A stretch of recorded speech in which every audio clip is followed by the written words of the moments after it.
dalam kesadaran kami tidak sanggup untuk mengatur hari di depan kami. Di dalam pemahaman bahwa Engkau adalah penguasa, penuntun, pemilik, dan juga pribadi yang memberikan kami tanggung jawab untuk hidup di dalam dunia ini ya Tuhan. Kami sekali lagi datang kepadamu.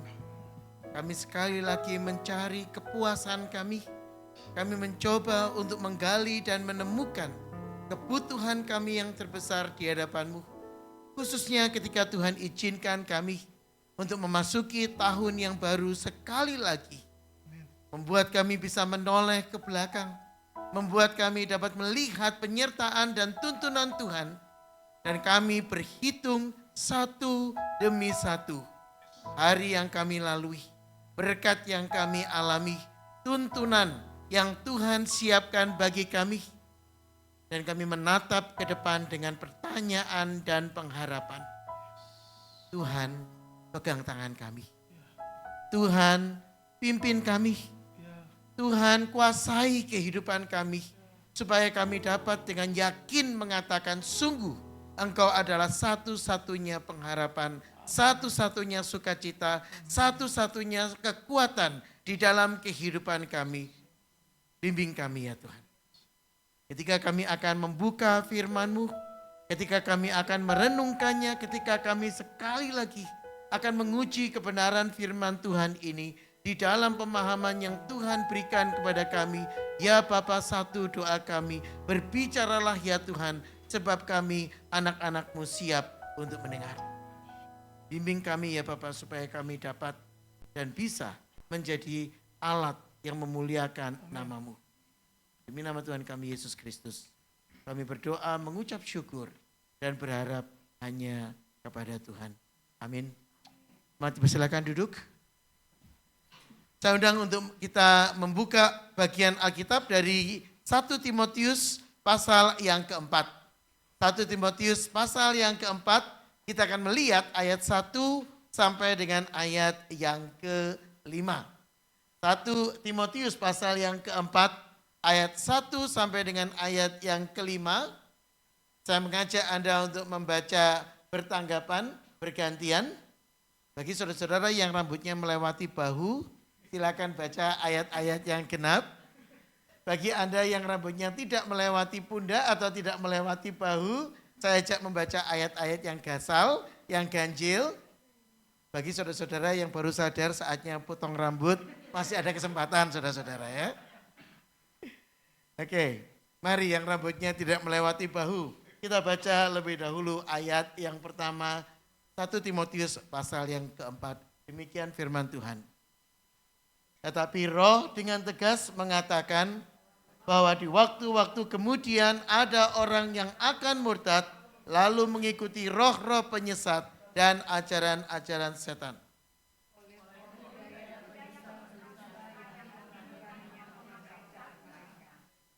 Mereka itu melarang orang kawin, melarang orang makan makanan yang diciptakan Allah, supaya dengan pengucapan syukur dimakan oleh orang yang percaya dan yang telah mengenal kebenaran.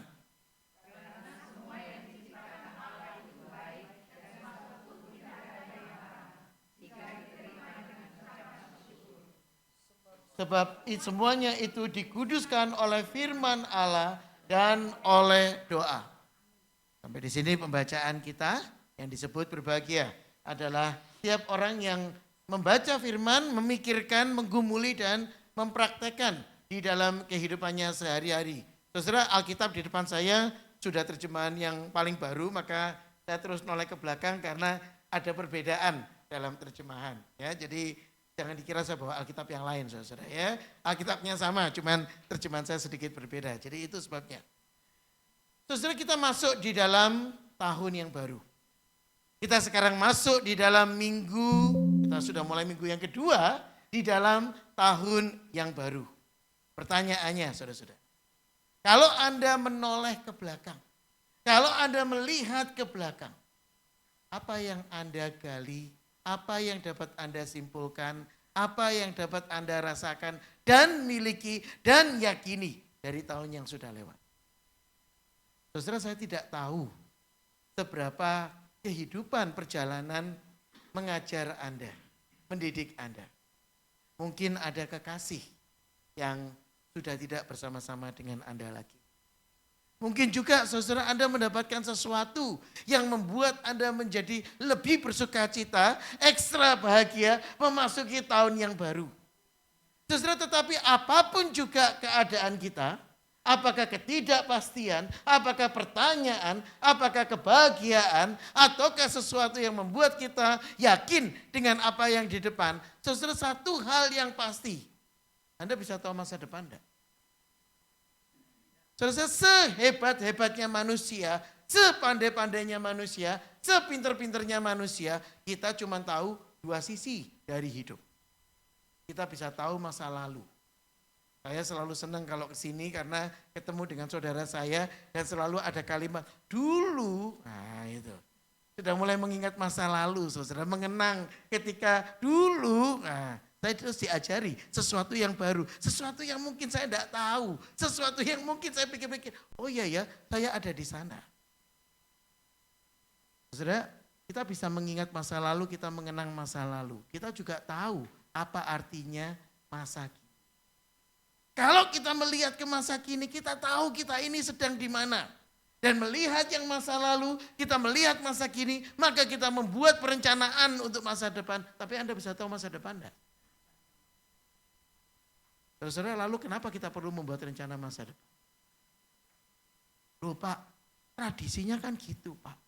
Kalau masuk tahun baru, kita siap-siap untuk tiup lilin tahun baru atau nyalain lilin tahun baru. Dan kita menghitung mundur, kita membuat resolusi. Saudara, resolusi tahun baru itu apa? Niatan, keinginan, pengharapan, tetapi kita juga diingatkan dan disadarkan, siapa yang resolusi tahun lalunya kecapek? Coba angkat tangan. Yang tahun 2023 punya resolusi untuk dicapai tahun 2024 sudah kecapek belum? Ada yang bisa angkat tangan resolusinya terjadi?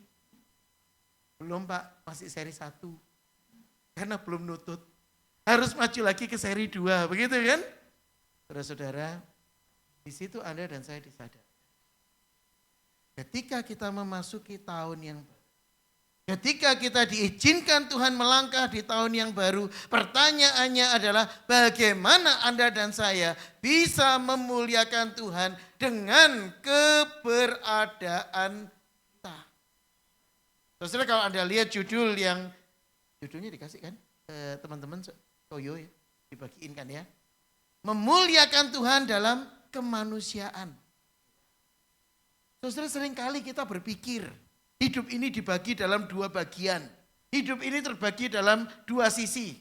Sisi rohani dan sisi rohana. Gitu kan ya. Saudara-saudara, kita dibesarkan dengan konsep ini. Kalau mau pergi ke persekutuan, pergi ke gereja, harus pakai baju yang paling bagus. Kenapa? Mau ketemu Tuhan. Nah, di rumah tidak ada Tuhan.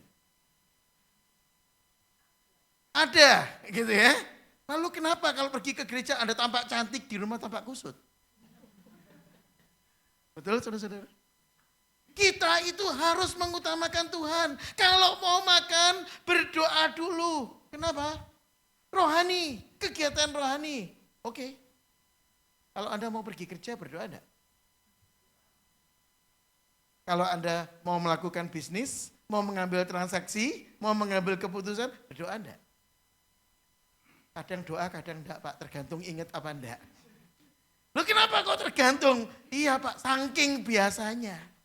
Sudah terbiasa, maka saya tidak lagi melihat. Saudara, banyak orang melihat hidup ini dibagi dalam dua bagian. Yang rohani dan yang rohana. Yang rohani itu dikaitkan dengan doa. Yang rohana gak usah doa, Tuhan ngerti, Tuhan maklum.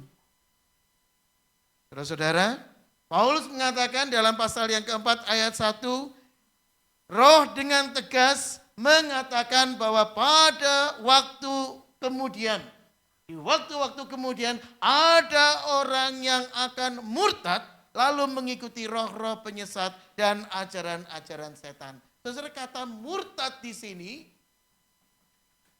ternyata tidak selalu berarti orang yang tidak lagi percaya. Tidak selalu begitu arti. Tapi kata murtad di sini ternyata artinya lebih luas. Yaitu orang yang meragukan kepercayaan. Belum sampai ganti agama, cuma baru ganti jadwal doa. Kalau biasanya tiap kali berdoa, sekarang mulai dikurangi jam doanya. Kenapa? Toh Tuhan tahu, toh Tuhan sadar. Satu kali saya makan dengan teman baik saya. Dia mengundang saya makan di tempat yang dia bilang, ini tempat yang paling enak.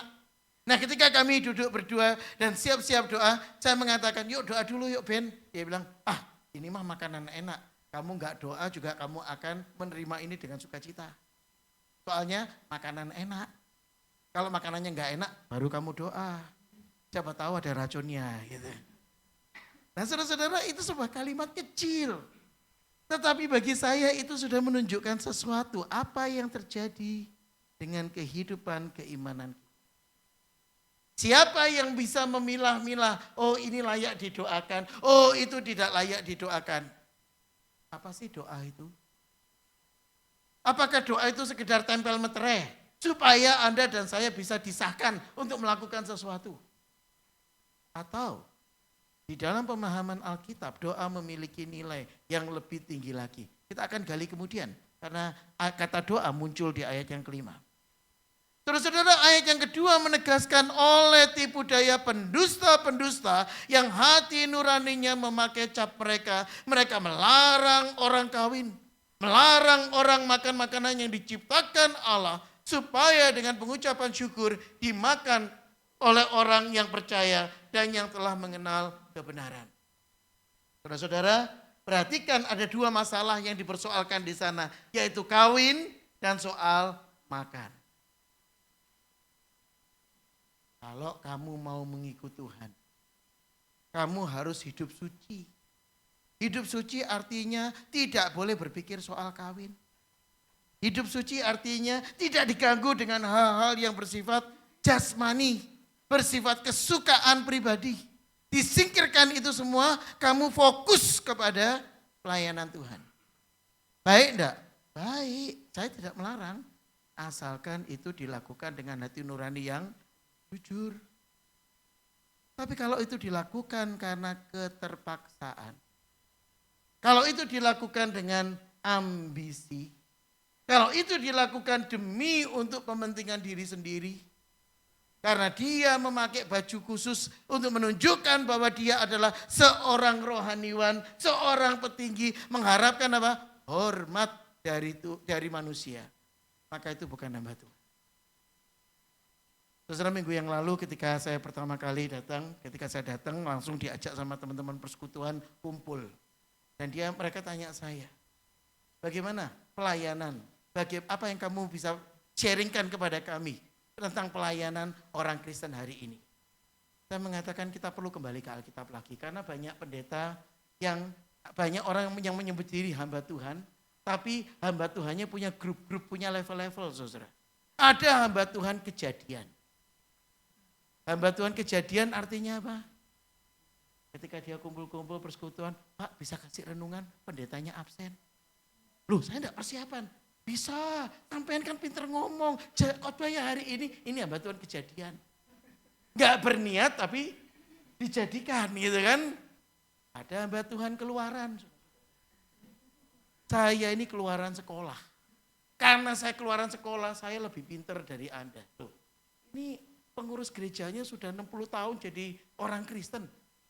Dikalahkan sama anak yang baru sekolah, keluar dari sekolah Alkitab. Ini hamba Tuhan keluaran. Ada lagi hamba Tuhan imamat. Papa saya itu pendeta. Engkong saya itu pendeta. Papa dari engkong saya itu juga pendeta. Nah ini pendeta imamat, saudara-saudara. Turunan. Ya kan? Saya senang saya bukan pendeta imamat, saudara. Karena papa saya dulu guru matematika. Bukan imam, saudara-saudara. Saya masih fresh gitu kan. Tapi yang lebih parah yang keempat, saudara, ada pendeta bilangan. Kira-kira bisa tebak sendiri kan yang dilakukan apa? Nggak usah dibahas itu ya.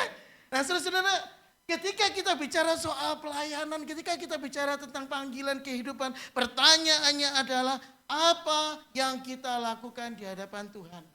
Kenapa ada orang yang melarang orang kawin, melarang orang makan makanan yang diciptakan Allah? Siapa yang menjadi Tuhan kehidupan kita?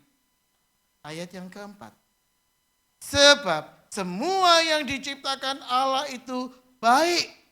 Dan tidak ada yang haram jika diterima dengan, apa sih tujuannya doa sebelum makan? Ya, tujuannya doa sebelum makan itu bukan untuk ngilangin racun, saudara-saudara. Karena doa itu bukan jimat. Doa bukan alat penangkal jimat. Tapi Anda berdoa sebelum makan karena Anda menyadari hidup datang dari Tuhan. Berkat berasal dari Tuhan. Dan ketika Anda menerima berkat, Anda menerima dengan, saudara, pertanyaannya, Anda dilatih untuk bersyukur? Di keluarga kami mengatur dan mengajar supaya anak-anak kami belajar makan sayur.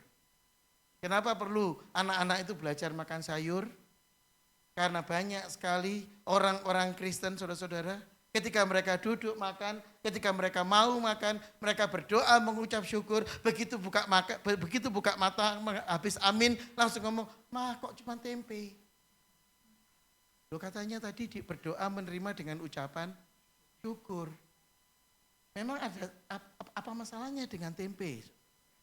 Apa masalahnya dengan tahu? Apa masalahnya dengan makanan yang sederhana? Semua itu perlu diterima dengan ucapan syukur. Saudara-saudara, Alkitab mengingatkan kita untuk memuliakan Allah dengan kemanusiaan kita, dengan keberadaan kita. Anda pernah perhatikan kata itu? Keberadaan itu tidak bicara soal Anda itu lebih berada daripada orang lain. Bukan soal itu. Tapi keberadaan, kata kuncinya adalah kata Anda ada. Hidup, Anda eksis. Nah, itu artinya keberadaan Anda. Bahwa ketika kita ada, itu adalah anugerah. Ketika kita diberikan satu berkat, itu pun adalah keberadaan Tuhan. Karena, ayat yang kelima, karena semua yang diciptakan Allah itu baik. Tidak ada satupun yang haram jika diterima dengan ucapan syukur. Ayat yang kelima mengatakan, karena semuanya itu, pernah baca ayat ini enggak?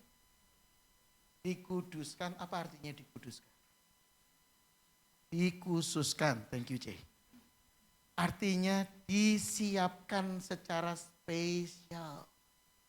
Kalau Anda bisa sampai menikmati hidangan di depan Anda, itu disiapkan secara spesial. Malam Celinda nanya, mau makan apa? Karena ketemu saudara gitu kan, mau makan apa? Artinya apa? Akan disiapkan spesial. Dalam bahasa Alkitab itulah makanan kudus yang disiapkan secara spesial. Saudara, di dalam pengertian ini mari kita baca pemahaman Alkitab yang lain. Kamulah bangsa yang, pernah baca ayat itu dalam pemahaman ini? Kamu adalah bangsa yang kudus. Bangsa yang disiapkan secara spesial. Kamu bukan orang sembarangan. Kamu adalah bangsa yang kudus, umat kepunyaan Allah sendiri. Saudara-saudara, maka ketika Anda dan saya mengalami, ketika Anda dan saya menerima, ketika kita mendapatkan semuanya itu. Apa yang membuat semuanya itu spesial? Firman Tuhan. Firman Tuhan yang menguduskan, firman Tuhan yang membuat itu spesial, dan itu harus dikonfirmasi dengan doa. Doa adalah wujud ketaatan kita kepada firman Tuhan. Doa adalah ketika kita meletakkan kehendak kita di bawah kehendak Tuhan, dan kita bisa dengan rendah hati mengatakan, bukan kehendakku melainkan kehendak-Mu lah yang. Kalau engkau menghendaki aku menerima makanan ini, aku menerima dengan ucapan syukur. Kalau engkau menghendaki aku masuk dalam lembaga pernikahan ini, aku menerimanya dengan ucapan syukur. Kalau engkau mempercayakan orang-orang yang ada di sekitarku, apakah itu kebetulan? Tidak, kita menerimanya dengan ucapan syukur. Bukan kehendakku, tapi kehendak-Mu lah yang jadi. Saudara-saudara, ketika kita belajar untuk mentaati, gampang enggak? Tidak gampang. Karena mentaati Tuhan pasti ada gesekan antara kehendak kita dengan kehendak. Maka di dalam proses ketaatan Anda dan saya diajarkan untuk meletakkan kehendak kita di bawah kehendak Tuhan. Pertanyaannya, kenapa kok Tuhan perlu menang, Pak?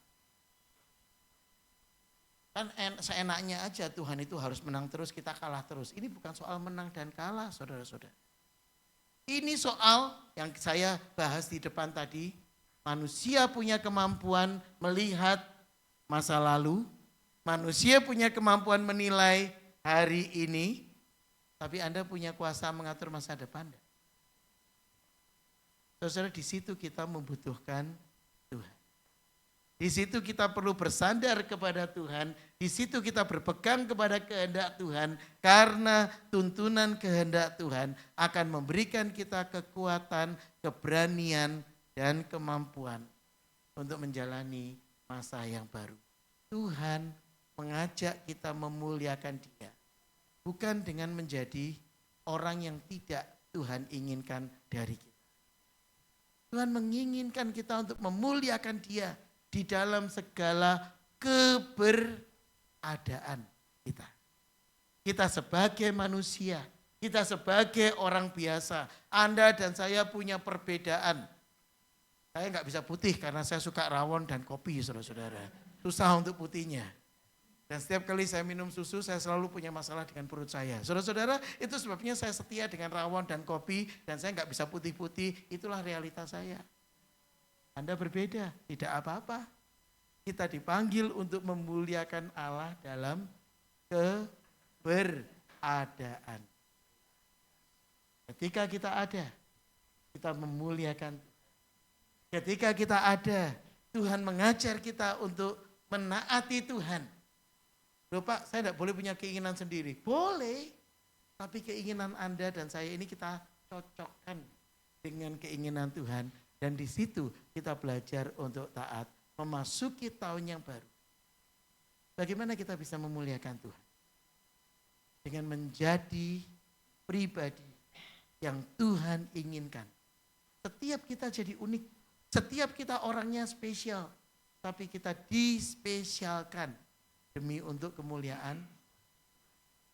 Pertanyaannya, bagaimana Anda melihat diri Anda? Sebagai seorang yang dikhususkan atau Anda melihat diri Anda sebagai orang yang masih bergulat dengan masa lalu, belum selesai dengan masa kini, dan tidak mau taat kepada Tuhan? Apakah Anda mau taat kepada Tuhan? Anda mau untuk belajar kehendak Tuhan? Anda siap untuk mengikuti jalan Tuhan? Di tahun yang baru, Tuhan memanggil kita. Dia juga mau memakai kita. Mari kita berdoa.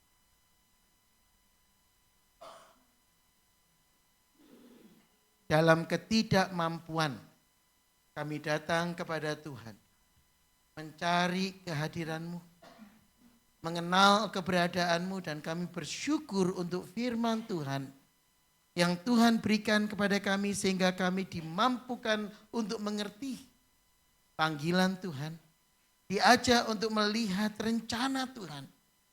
Dan ketika kami akan menjalani dan menjalankan kehidupan kami di dalam Engkau, ajar kami Tuhan untuk kami dapat bahagia di dalam Tuhan.